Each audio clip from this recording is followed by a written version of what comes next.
Okay,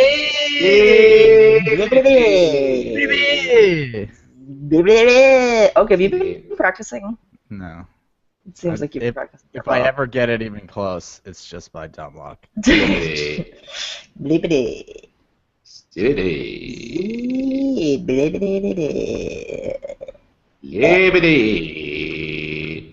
So what's up, Pod Monsters? It's Halloween, guys. It is. It's the spookiest day of the year. So spooky. Isn't Halloween tomorrow? I thought it was today. Isn't it the 30th? It's actually tomorrow. Oh, it is actually tomorrow. I thought it was the 30th for some reason. Why is it like I was born like yesterday every single day? Everything is always so brand new to me. Did I just write a song lyric? That seems like a song lyric. The world isn't a Why confusing everything's and so exciting brand new to me? Why is everything so new to me? What's everyone's Halloween plan? Has Leah settled on the octopus or the sextopus? So she is going to be the six-legged octopus. Nice.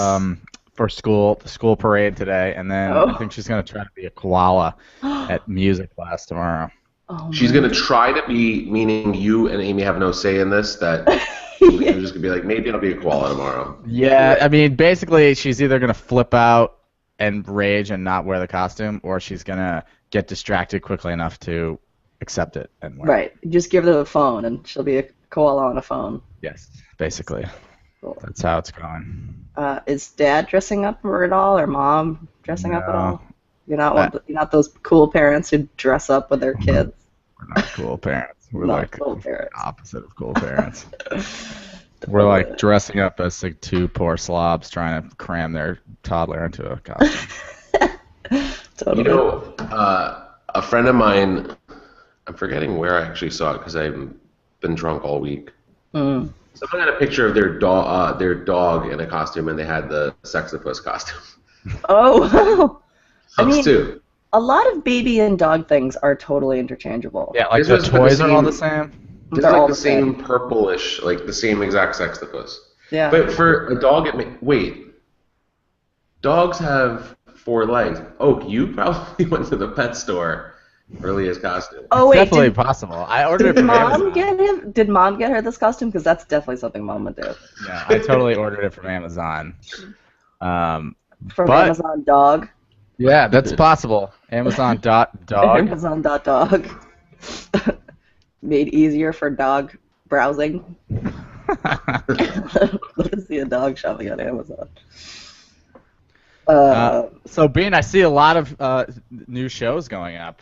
There's a lot of new shows going up. Yeah, so we have our regular shows. We do that terrible bar show on Tuesday night at Thunder Jackson's. If you ever want to see me just like crash and burn and be miserable, come to Thunder Jackson's in the Greenwich Village at 10 p.m. because I'll be there crying. Why is it so? Why do you cry so much? Because we go on at like 10 or 11, depending on when the Mets game finishes or whenever some sporting event finishes, and nobody at the bar like knows there's going to be comedy. So we just like set up a stage and turn on a microphone and start like yelling at these people that have their backs to us.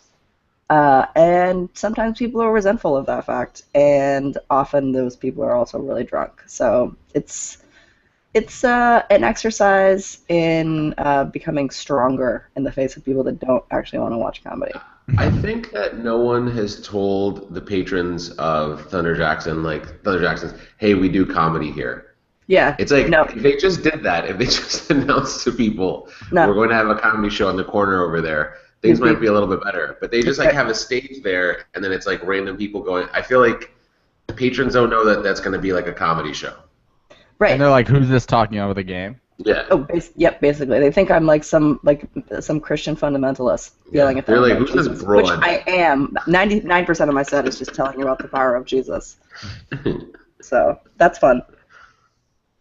And then Thursday nights we do a show at Stand Up New York at 6 o'clock, which is getting really depressing because we have typically have one non-comic person there. But for some reason... You do have a Marshall's. Yeah, oh my god. It's that's so depressing. It's such a good place to go. I hosted the show last night, and it was really depressing because it was there was nobody there, and it was my first time hosting, and said like 13 offensive things, and people were mad. But I really wanted to go therapy shop there, but I didn't. I prevented myself from doing it, and I went home instead. Because I don't need any Jessica Simpson underpants, guys. I just don't need any. Them all. Did you know that Marshalls only sells Jessica Simpson underpants? I find it really frustrating. I don't want to give that. Jessica Simpson wore underpants. I don't think she does, but she designs them and she sells them at Marshalls, and I don't want to give her any of my money. And I wish that Marshalls. She must be really smart and good at that. She is, I think, smart and good at most things. Yeah. You know, speaking of saying offensive things, I was joking around with my coworker. So there's one African American person who works at my company. And I was joking around with her yesterday. She said something, and I was like, what? I was like, you want to go to war? And she goes, yeah, let's step outside. So she, like, fake starts swinging from her desk. And I was like, and we're, like, entertaining the whole office. I was like, you call that fighting? I was like, you look like you're swimming. And she started laughing. And then one of my coworkers, like, thought this was fun and was trying to get involved. And he goes, everyone knows black people don't swim.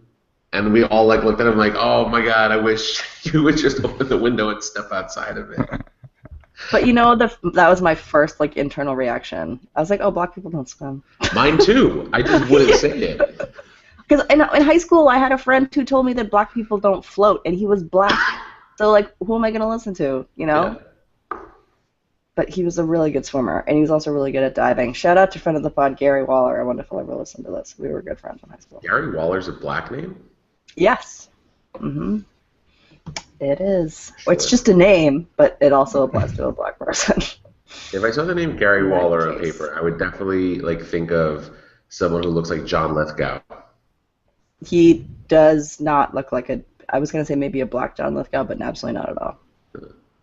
I think a black John Lithgow is actually Alfre Woodard, friend of the pod. Oh, who's that? She's an actress. Oh, cool. Is it a woman? Yeah. Oh. There was a comic that got on last night that said something about, like, he was talking about black people, and he goes, yeah, and, like, monkey jokes have been out of style for decades. Ugh. I know, and then he got off stage, and I got on stage, and I was like, FYI, dude, like, monkey jokes have never been in style. Like, you're not, like, that's not a thing. It's like, and I was, like, kind of trying to joke around about it. And the only black guy in the room was like, don't worry about it, dude. If they can't handle it, they're in the wrong room. I'm like, what? I'm trying to sit there, like, be not racist for once in my fucking life, and I'm coming off looking like the tight asshole? Like, how is this happening to me right now? Yeah, it was... That makes me uncomfortable. It was extremely uncomfortable. It was extremely uncomfortable. Comedy is a pretty uncomfortable game. That's true. But with the discomfort, there should be some funny. Yeah, I mean, when you're first starting out, though, a lot of the times it's like you just know that you say something because it makes you feel uncomfortable, and you're trying to figure out a way to make it funny, and you just can't because you just, like, don't have, you don't have the muscle yet, which is fine. So I didn't mean to give this guy a hard time for, like, because he was a new comic, and I didn't want to, like, burst his bubble, but just, I don't think you should say that monkey jokes have been out of style for decades, because they just are not. We're never in style. It makes me believe that maybe they're going to have some sort of, like, a comeback, and they're not. I hope not, anyway. They're not. They're not. And then now we booked, I told you about this last week, but please mark your calendars if you're going to be in the area. We're playing at Webster Hall on November 27th. Whoa, all right. Yeah. 27. Yeah. And if, like, that's, anytime you ever want to see me do comedy, like, if you only ever see me do comedy once, you guys have both already seen me do comedy, but I would come to that show because it's going to be really cool. We've been recording this podcast for close to 2 years. Right, but I never am funny on this podcast. So. Yeah, this is not comedy. This is not comedy. This is just human tragedy. Right. But this is just true sadness. We got to put those up on the website. Yes, definitely. I'm going to do that right after this. Sick. Yeah. And then... No, go on, sorry. Speaking of the show, how does one procure tickets? Oh, I'll put it up. I'm going to send out an email. You can go to Webster Hall right now, the Webster Hall website, and I think it's under the date, and it's like $10 a pop or something like that. But you should bring your whole family. bring all your coworkers, all your family, everyone that you invited to Thanksgiving. I'm sure they're gonna sleep over on the floor, and then you guys can wake up the next morning. Pile them all in the Griswold family truckster. Exactly. Wake up the next morning, have some brunch, come into the city, watch a comedy show. If you don't open your show by saying, "Hi everyone, it's me, Webster's wife," it's a waste. It's a waste. I know. I will have wasted my shot at stardom. Oh, and then, yeah, I'm in the Boston Comedy Festival on November 11th. And then, this is actually interesting. No more and then. Sorry. And then, so I did a show in Boston a month ago, and it was like a gong show, and I won. And the prize for winning the show was a $50 gift card, which I spent on tequila, and also a feature spot in like a real show.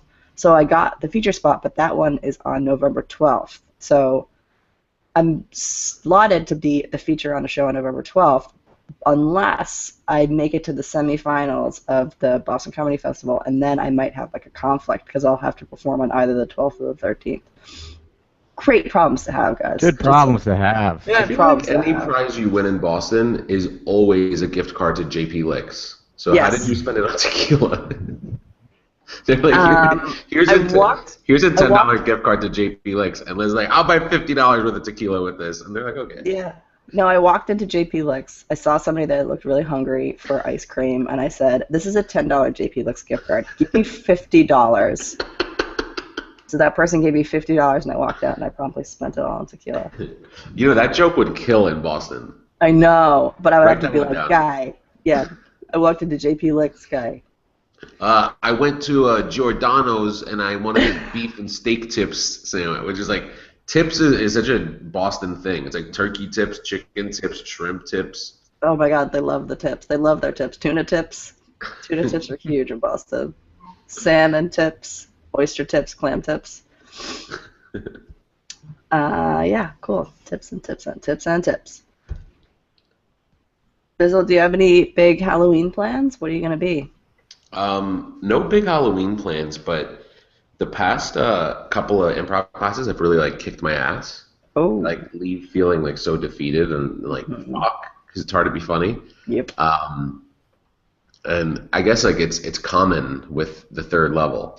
So I went to a show on Wednesday, and afterwards a bunch of us like grabbed drinks and we mingled with some other 301 students, and they're like, 301 is hard. Yeah. You spend so much time thinking, and then you have all this pressure on you, and you're always going to feel like, fuck, what am I doing? And we, so a bunch of my classmates, we decided that going to class once a week isn't enough. So we rented a room and a teacher, and we've been doing practice sessions. Yesterday was our first one, and it went really well. She taught us a lot of stuff that the teacher's not teaching us, which I was like, shit, you're so much cheaper. Like yesterday's session cost me, I think, $12, right? Wow. So if I did 8 of those, what's 8 times 12? I don't know. But each of my other sessions is $50.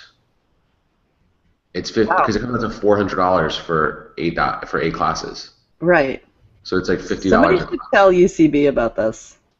Well, this girl wasn't selected to be a teacher. I don't know why, but she taught us a lot of stuff that like were clever ways to be creative and like quick on your feet. Can you maybe elaborate just briefly here? I was about to before you rudely interrupted me. I literally was about to. All I was doing. Can you please continue on with exactly what you were going to say? Please. No, Wait, stop. Go back. Can you say what you were going to say? Can you say exactly what you were going to say? Thanks. I ate steak at like 1 in the morning. Talk more about what you're talking about right now. Yes, exactly. I ate steak at 1 in the morning, so I have one of those things where like the gap between my teeth on the side has steak in it. That's right. Oh, I would have burnt the building down by now. And so what I tried doing, because I don't have a toothpick or floss, was I tried biting off one of my nails and then just like using it to poke the meat through. Wow, that's inspired. It didn't work, and I lost the nail. In your mouth somewhere? No, it was like on the floor somewhere. That's an inspired choice, though. If I had better vision, I'd pick it up and use it. Too bad you didn't have a pine needle. Okay. Our mom always does. Yeah, those work. I mean, you break a lot of them off in there before you get one. You end up eating a lot of pine needles. Yeah. But you gotta eat a bunch of pine needles to make some DIY floss. You know what I'm saying? That's like an old adage. Gotta eat a lot of pine needles to clear the meat out of you. It's the Weymouth way. Weymouth way. Okay, sorry. Go back to the improv stuff. So when you're doing an improv scene, right, you have to base your scene in reality, and then you have to find game, and game is usually like the unusual thing. So if you and I are creating a scene, and our scene is like something that happens every day in life, that's fine. But the game is when there's something weird that happens, right? So like one of the scenes that I did yesterday was and I've told you guys the premise of improv is like the audience gives you a suggestion and you riff off of it and then you start creating scenes. Mm-hmm. So the audience suggestion yesterday was thumb. So in my mind, I was like, I'm gonna start with like a doctor's appointment. And so there's nothing weird about a doctor's appointment, right? Like they happen tons and tons of times, right? But the weird thing that could happen at a doctor's appointment is like if your doctor exhibits like strange tendencies, like they're really excited about something or like something that like deviates from the norm, right? That's where you find game. So it's really hard because there's so many day-to-day activities, and if you pick something that like deviates so far, you like completely alienate the audience because they're like, that can't happen. So you've got to find like a clever way to do it. And so she said, whatever your character is, right, whatever you decide your character is, give them a previous occupation, right? So, and I'll clarify that by saying the next scene that I did was set in an army base, which I had no idea how to act like a soldier. It was embarrassing. I was like, girl, you better tie those boots, you know what I'm saying? You're like, fatigue on fleek, the fuck? I mean, I could act like a black woman naturally. The second anyone's like, yeah, play an athlete or play a fucking drill sergeant, I'm like, oh! I don't know. I've only seen Private Benjamin. I don't know. So anyway, so I did the scene as the sergeant. She had told me my other occupation before I went into the Army was I was a pop singer. So that helps you find like game, right? Because you start the scene doing one thing, but you're like, okay, I can kind of like find game because I'm someone who like breaks out into song, or we'll find a way to bring like music into the scene. Does that make sense? Yes. I sort of. Well, another scene that I did to make things funnier was I was a cop, but on the side I'm a math tutor.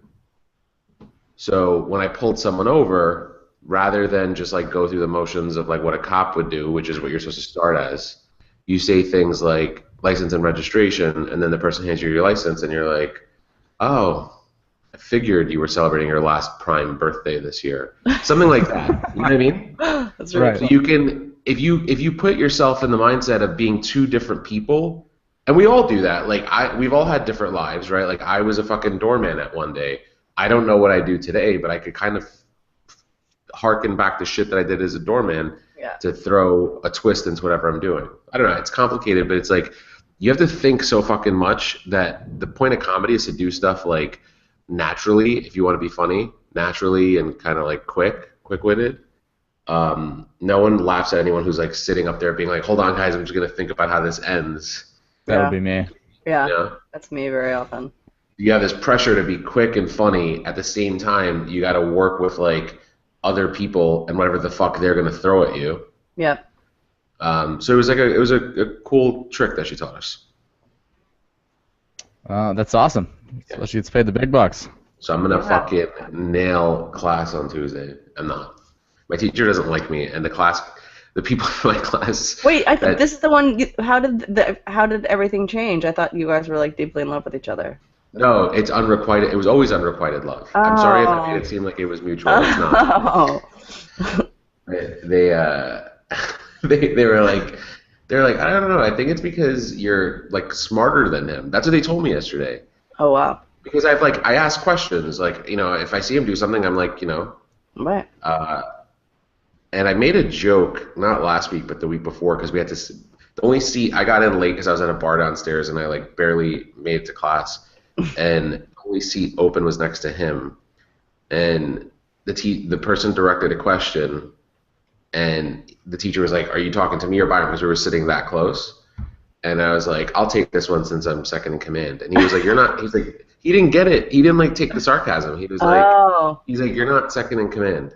And I was like, You're like, I know that. I was just fucking kidding. Yeah, is this supposed to be a comedy class? Yeah. You fucking douchebag. Anyway, they were like, yeah, you guys have a funny dynamic. Like, he's not nice to you. And I was like, I know. Because I fucking wrote his name on my locker, and he probably found out about it. Oh, because you wrote his name in your notebook and circled it with hearts so many times. My Trappa-keepa. Your Trappa-keepa. Your Lisa Frank Trappa-keepa. Trappa.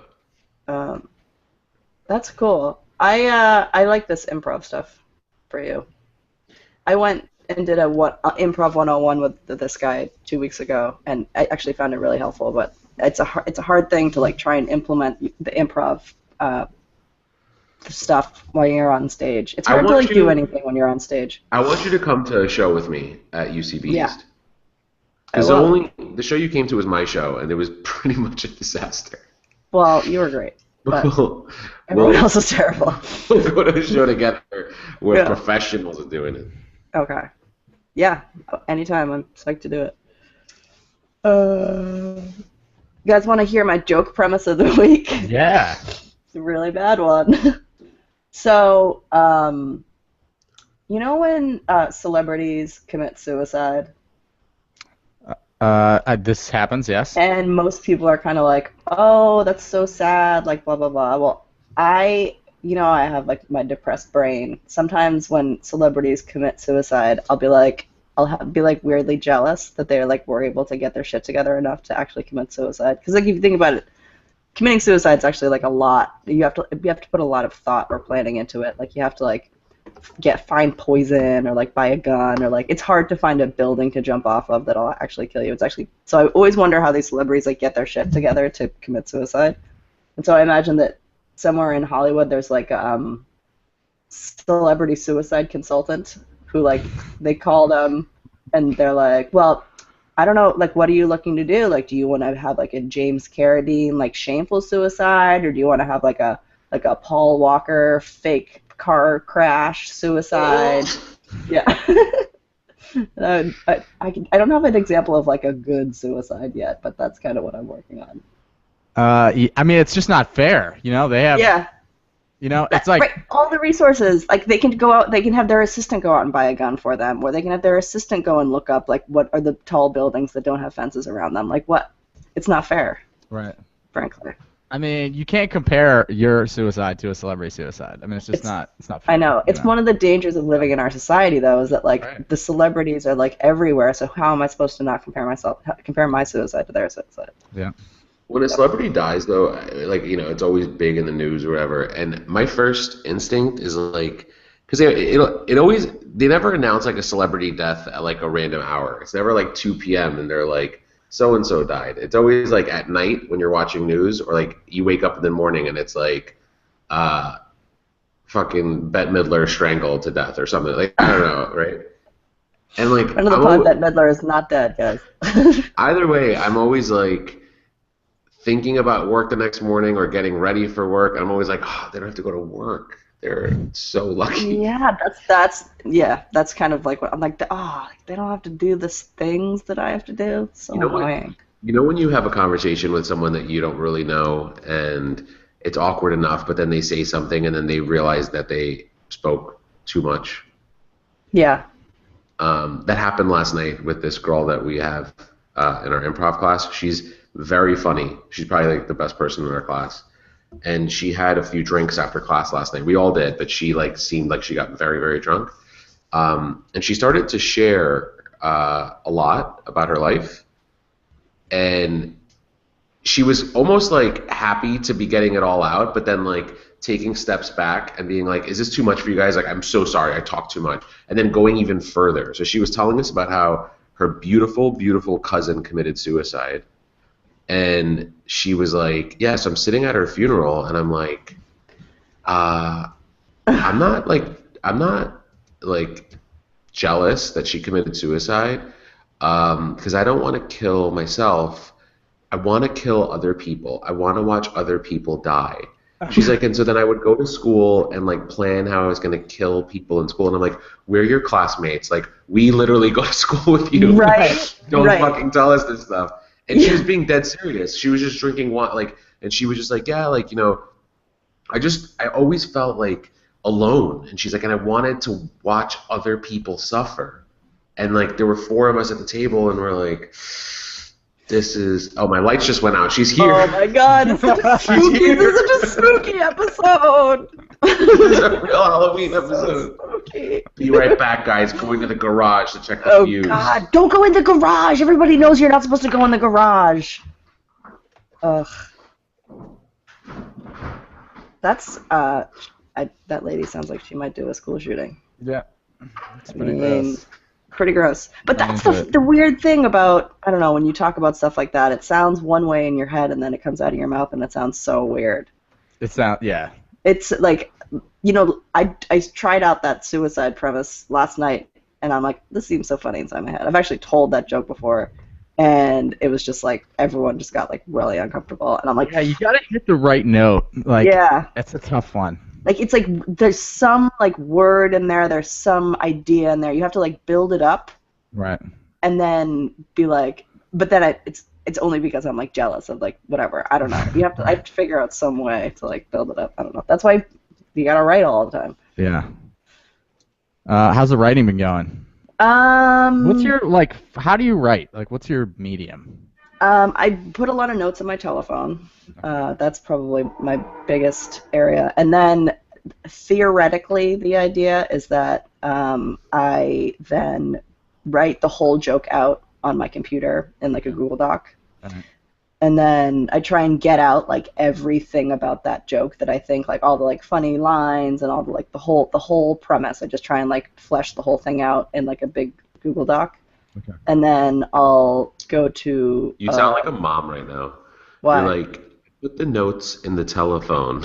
Yeah, I know. In the Google Doc. Why am I talking like a robot? You're fucking 34 years old. Right. Your brother's a computer developer, and you're like, put the notes in the telephone. I turn on my rotary telephone. In the telephone. In the telephone. I'm literally imagining Liz with like... Did you guys say it? I'm literally imagining Liz with a flip phone, and she closes it over a stack of Post-its. And she's like, "Here's my notes in the telephone." That's like basically it. Well, whatever. You guys aren't listening, so fuck you.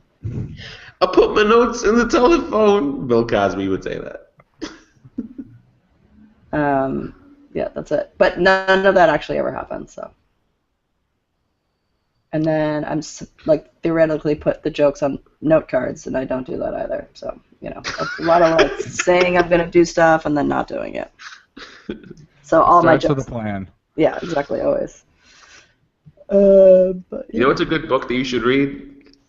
The Art of War. Oh yeah, that is. It's a great book. That is a great book. I saw it, Stephen Pressman tweeted about something. I think he's doing something in New York that I should probably go to, but I probably won't. It starts the with a resistance plan. is too strong. Yeah. I want to go. What day? Yeah.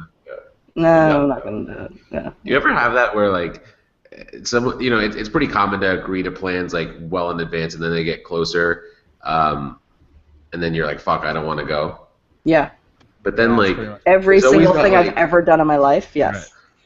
Right. It's like the equivalent of, like, when you're standing on a train platform and you're like, what if I jumped? Even though you're not planning on jumping, you're like, what if I fell? Would I have enough time to get out? Yeah. Even when I don't go somewhere, like if I cancel plans, as it gets closer to that time, I'm like, could I still make it if I go? Like, yeah. Could I get there? I have no plan of going, but I'm still like, if I jump in the shower right now, can I still make it? I do. But I'm perpetually 3 hours late to anything I do in life. Yeah. I was about 2 hours late going to your apartment on Friday. Liz I sends know. me a text message saying, I thought you were fucking dead. Liz goes, did the F train swallow you? That was Jen. I would never say anything like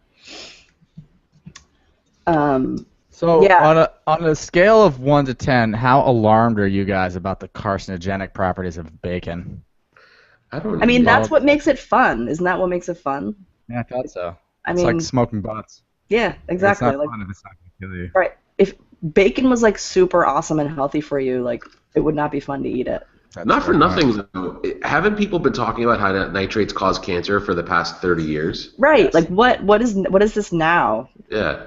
What are they trying to distract us from, guys? There's some real thing that's happening that they don't want us to know about, and they're trying to distract us with bacon. Yeah. You have a point. There's some bill got passed in the House that we're like, all of our phones are being monitored by. You're onto something. Because I know for a fact that the years I spent eating hot dogs, like pretty much daily, people would be like, "Don't eat too many, you're gonna get cancer." Right, and you're gonna get weird smelling farts.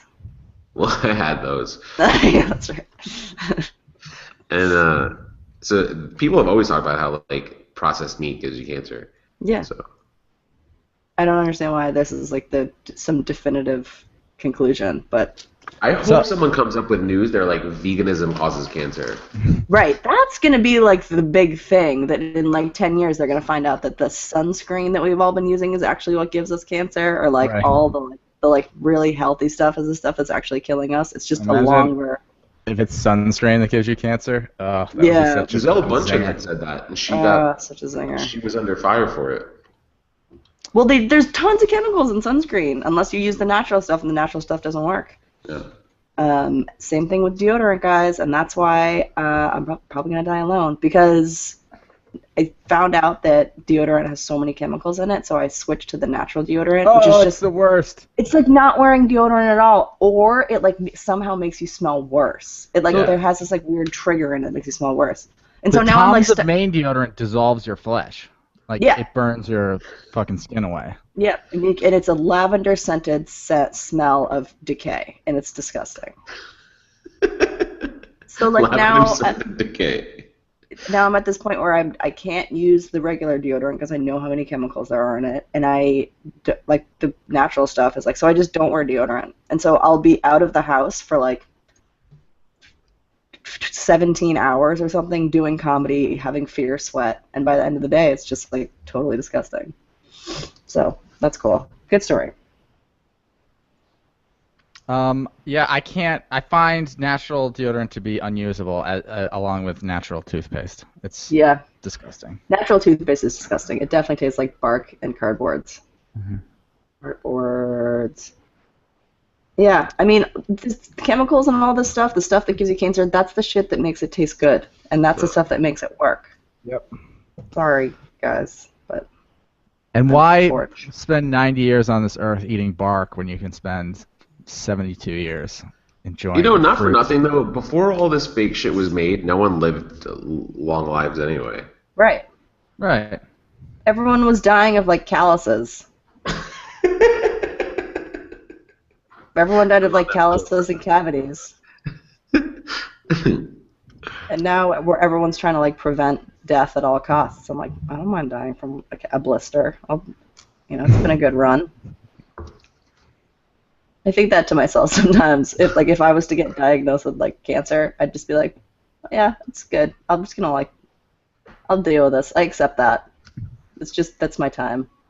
Yeah, sounds great in theory. I know, totally. And then Mom finds out. She'd be so pissed at me.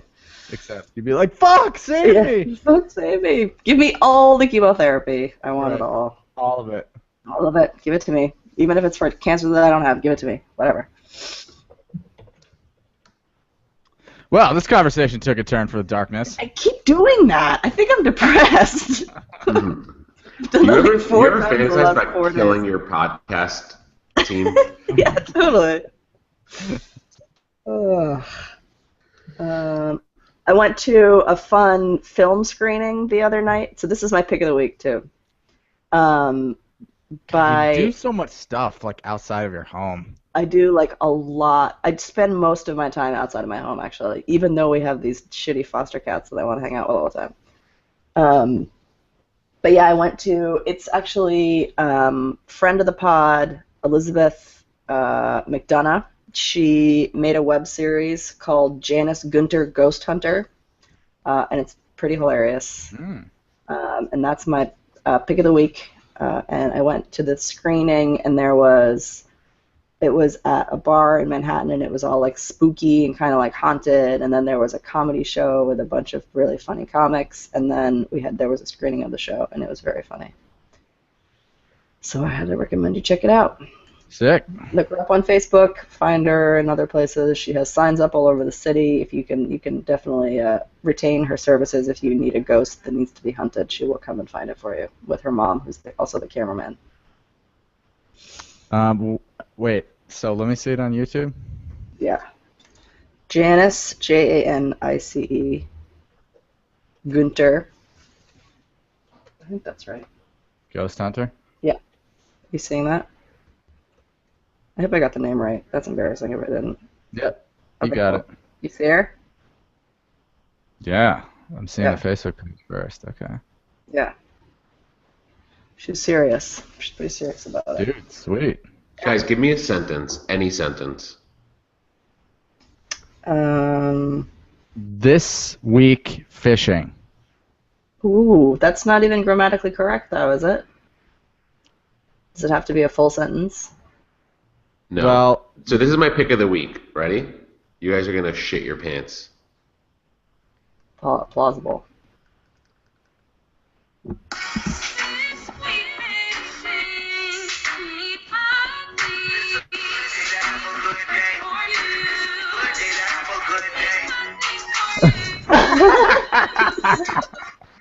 What the fuck is this?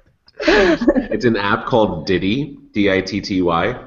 So you pick a song, and then you type in a sentence. So my sentence was, this week fishing, meet buddies for you. And then it makes it into like a catchy song. Wait, can you export the MP3? Yeah, I'm going to send it to you guys right now. Fuck, dude. I got to redo the intro and outro to the show. So a friend of mine sent me a video last night, and because I was in class, I didn't check it. And I checked it when I got home, and it was about one of our colleagues. And I'd never seen this app before, so it fucking blew my mind. I was crying when I watched it. And then I spent like an extra hour before bed like creating videos for people and sending them, and then I was like, this is my pick of the week tomorrow. Good one. Dude, So awesome. Ditty, D-I-T-T-Y. D-I-T-T-Y. I'm going to send it to you guys right now, and then you can play it. Okay, cool. You can also add video to it, so it doesn't have to be like the background.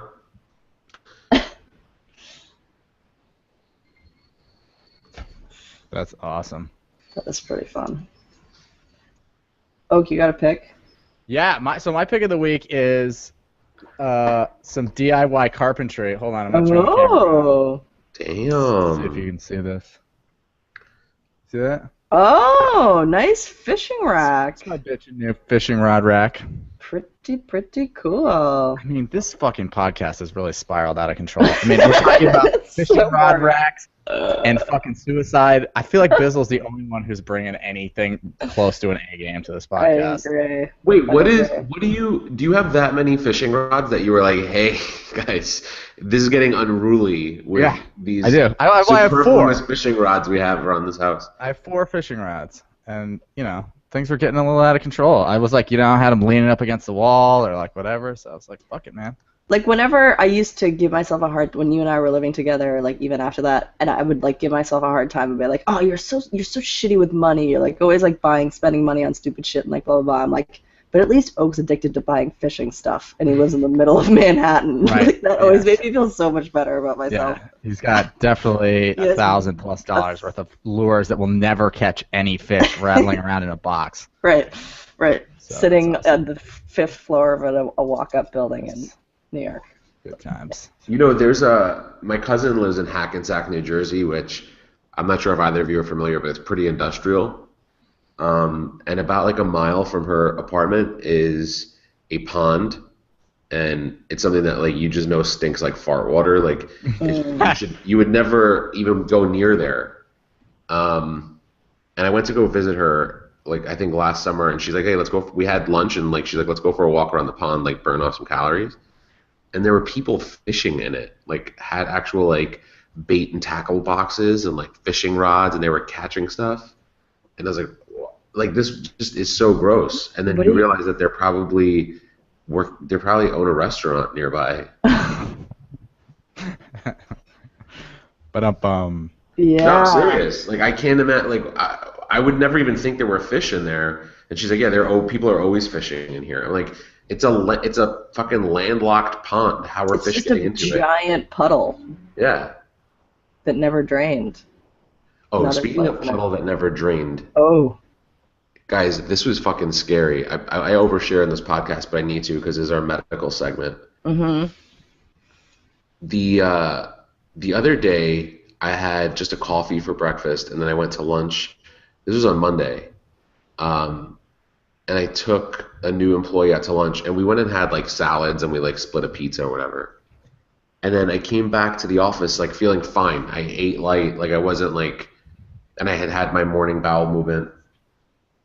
But I was gonna ask about that. Yeah, me too. And I get in the elevator, and literally it's like a hand in my chest was pushing down on my intestines. Like, you know, you squeeze the last bit of toothpaste.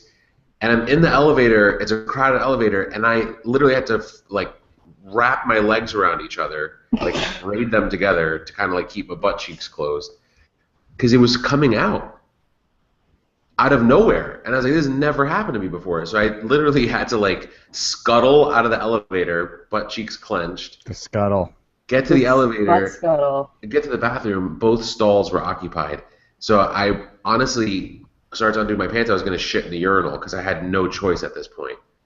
And someone came in. So, like, belt open, I, like, leave the bathroom, go to the stairwell, go to another floor, and barely made it. And I was like, this is fucking scary because there was no warning on this. It was just, like, big old fart bubble pushing stuff out on its way out, you know?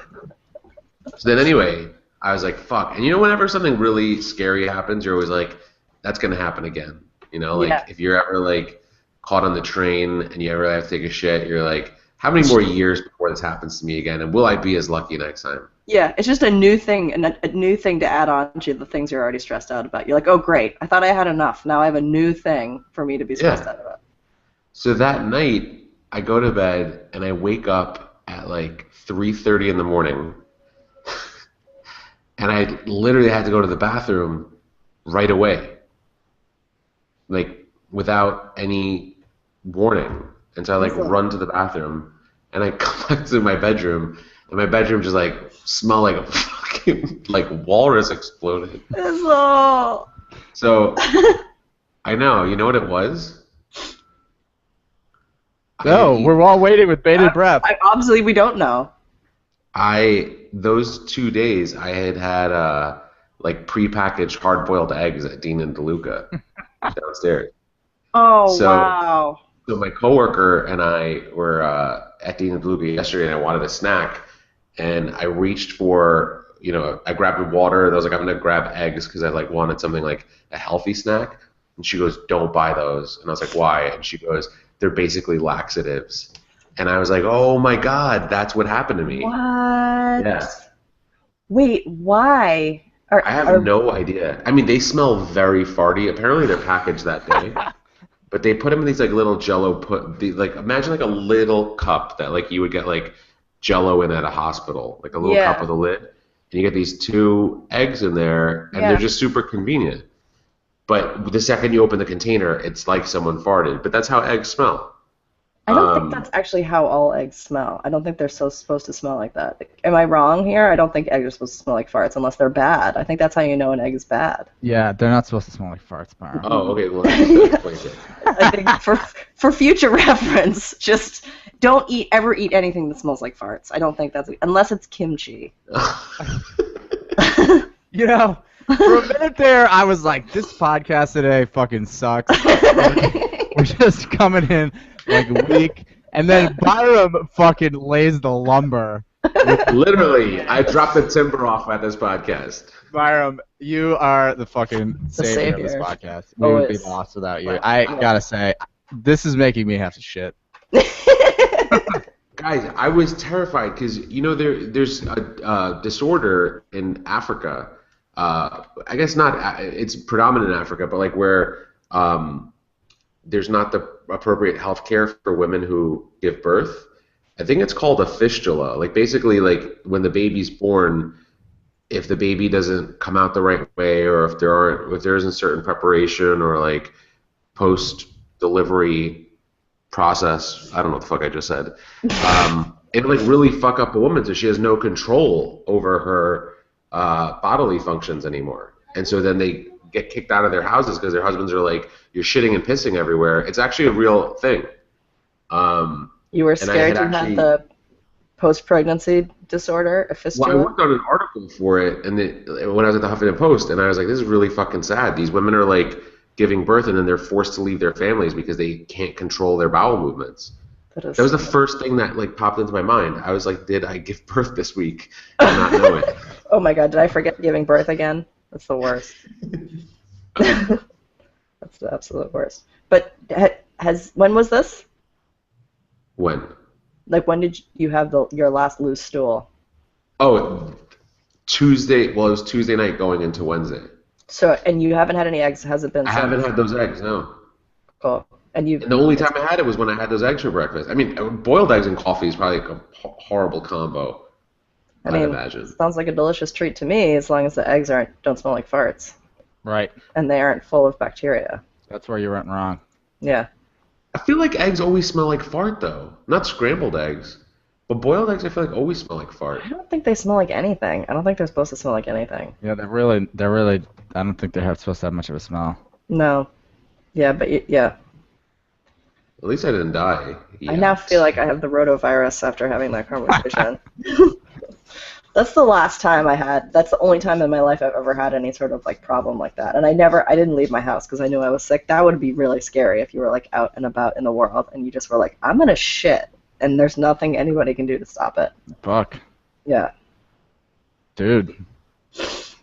Not cool. I don't know if I've ever told this story on this podcast, but if I did, it was probably a long time ago, so it bears repeating. Also, nobody listens, so it's fine. It's fine. At the end of my freshman year at BC, there was a ground round in Cleveland Circle. I don't know if you guys ever went there when you were in Boston. Mm-hmm. And it was the end of the year. There were a few of us left behind or whatever. And we were like, all right, we're all leaving tomorrow morning. Let's go to dinner, have fun, go to ground round. Go to ground round. We have like every appetizer on their menu.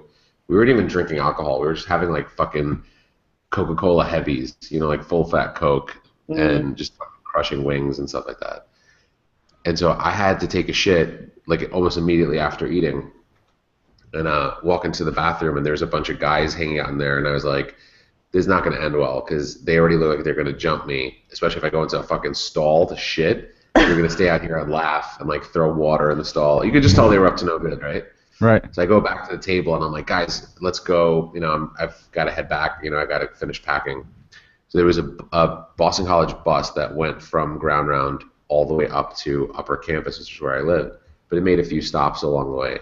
And every stop, like when a bus stops and it just jerks, I was like, this is a fucking gamble. There's no way I'm going to make it to my dorm. And then once you got off the bus stop, it was probably like 3/4 of a mile to the actual dorm and up a lot of stairs. So I was like, I'm hopeless here. So the bus stop was right outside of the administration building, and I was like, I wonder if they keep these open, right? Like, do they lock them? I don't know. So I didn't even tell my friends why I was going in there. I just ran from the bus into the building. The door opened, went to the bathroom.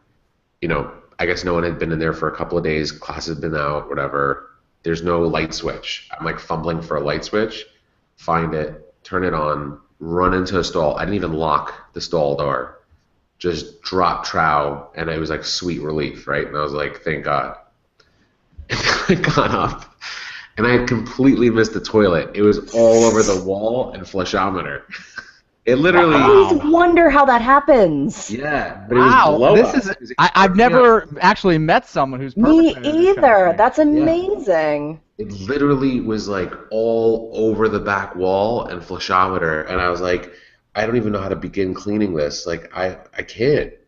How do you? So you just left, which is what everyone does. But I also feel like some people leave, but also I feel like this is the impetus behind a lot of arson. Yes, burn the building down. Exactly correct. Yeah. It's so true. Every time there's going to be a story about arson, I'm going to fucking wonder, is someone rooster tail all over the... God, that's amazing. I didn't know. Robert, I've never met I hope you still love me after hearing that story. Oh, you will. Well. Have you guys, last poop story, but have you guys heard that the recent studies that show as Americans we're not shitting the right way? Yeah, that Yes. we're like that sitting on the toilet is like not healthy. You should like squat or like raise your feet up or something. Yeah, you're supposed to like literally squat to make it so it's, I guess, position your body so it gets everything out. I Because have as heard of this Americans, we before. sit down and like some of it gets trapped. So what are we Okay, I gonna lied do? about last poop story. Ever tell you guys about me pooping in Albania? No, but you must. Yeah. Okay. So go to Albania. I stay with my dad's side of the family for the first week. Second week, I stay with my mom's side of the family. Mom's side of the family, there were a few houses we could have stayed at. The person who had one of those standing toilets was the person who insisted we stay with them. So I move into their house. A standing toilet? Yeah, it's not a toilet. It's like literally a porcelain hole in the ground with footrests, and you're supposed to squat, like drop your pants and squat. And I said, I can't do this. Plus, I was a lot heavier then, so I was like, I literally am not built to do this. So I would avoid pooping wherever I could, but it wasn't a problem because when I got there, I didn't want to really eat their food. I just was like, everything was like way too fresh. You like lived on a farm. Like I didn't want to fucking eat the chicken that I watched them kill. So I was just like eating tomatoes and stuff, like safe stuff. Anyway, at the end of that trip, I was so excited to come home. I was so homesick. And my mom's cousin took a bunch of us out. I was like, let's go celebrate. You guys are going home or whatever. We got drunk, and then we got street food. No. So we're driving back. It's like 45 minutes from the city. And in their area, they live in basically like the Miami of Albania. It's like beachfront and everything. And for whatever reason, the lights go out from 11 p.m. to 4 a.m. in that part of Albania. So they have backup generators. Every house has a backup generator. But literally the whole city, their lights go out at 11 p.m. So we're in the car, and I don't even speak Albanian that well. And I tell my mom's cousin, I'm like, I have to use the bathroom. And he goes, oh, we're about 6 7 minutes from the house. And I'm like, cool. And he goes, he makes a phone call. Turns out he tells his mom to light some candles to light up the path because she wouldn't know how to put on the generator. So he's like, light up some candles because, Byram's got to use the bathroom when we get to the house. Get to the house. She had lit so many candles. I mean, like the stairs going up into the house, through the house, a path directly to the bathroom, and one lit in the bathroom. And I was like, thank God, because I forgot, like, this bathroom is not one that I'm accustomed to using. Get out of the car, and the 30 seconds before you're actually getting to the toilet are the hardest. Mm-hmm. You would think that they're the easiest because you're like, all right, there's end in sight. No, that's when it, like, really wants to force itself out. Again, my famous scuttle. There's like a scuttle waddle. I'm dipping through the house, get to the bathroom, and I'm like taking off my pants as I get to the bathroom. Go to push the door. The force of the door blows the candle out in the bathroom. Oh. And it's pitch black in there. And I'm feeling around on the bathroom floor for this hole. And I wind up just like sitting on it and just like shitting. And I felt so disgusting. I was like, I cannot believe I like felt around for a toilet. I'm literally sitting on something you're supposed to stand above. So I just turned on the shower and proceeded to shower, but there was no towel in there. In the pitch black? Yeah. I needed to clean myself, and I took a shower, and there's no towel, so I had to put my clothes on like a soaking wet body. And I like come out of the bathroom, and they're all on the porch like smoking cigarettes and drinking because those candles are still lit. And I like step out there like leaving like sopping wet footprints as I get to the porch. And they're like, "Did you fall in?" And I had to like explain what happened. They're probably telling this story on their podcasts. And yeah, exactly. Remember our fat American cousin came here? Remember when he took a shower in the toilet hole? Americans are so crazy. You have to have fucking. I mean, Liz, you'd probably crush it because you're a yoga master, but like that shit is hard. You have to literally put your feet apart, and then what do you do with your pants? Like, how do you not shit your pants? When I poop, I do balance my feet up on the edge of the toilet bowl. It's just more comfortable for me. Really? Yeah, I do. I naturally do the squat thing. I think I like found out that that's how you're supposed to poop, and now that's how I poop because that's just like kind of how I like doing it. So that's my natural pooping pose. Well, fuck. I know. But you're not aiming your know about vagina me. into the toilet if you're doing that. So what happens when you pee? Well, I don't do that when I pee. I change positions when I pee. Well, everyone pees when they poop. It's science. I don't. No, it's not. Fuck you. Well, I'll pee before I poop, Maybe it's and my then I'll like fistula. change my foot posture. It's probably your You have to fistula. remind me that I had a breech birth. That's just ass piss, Byram. It's not peeing when you're pooping. You're just pissing from your ass. I'm already imagining the reaction we're gonna get to this shitty podcast. I mean, it makes me happy because back in the day we used to talk about poop all the time, and then we stopped, and now we're back to our roots. True. Our poop roots. It's true. Yeah. Poop roots. You guys, I actually my stomach is really starting to like Mine too. get active I had a because of this conversation. I'm gonna go have some Americano. I've had a fair piece of coffee, so I'm gonna go handle business, and I All will right, cool. consider, you know. Consider your poop posture. Yeah, so maybe I'll get a Consider squatty it. potty. Where you... Yeah. I'm gonna get you a squatty potty for your birthday. Please do. I will use it. Cool. All right, Byron, love you don't guys. get murdered in the dark, buddy. I won't. All Bye, right, guys. In the dark. Bye.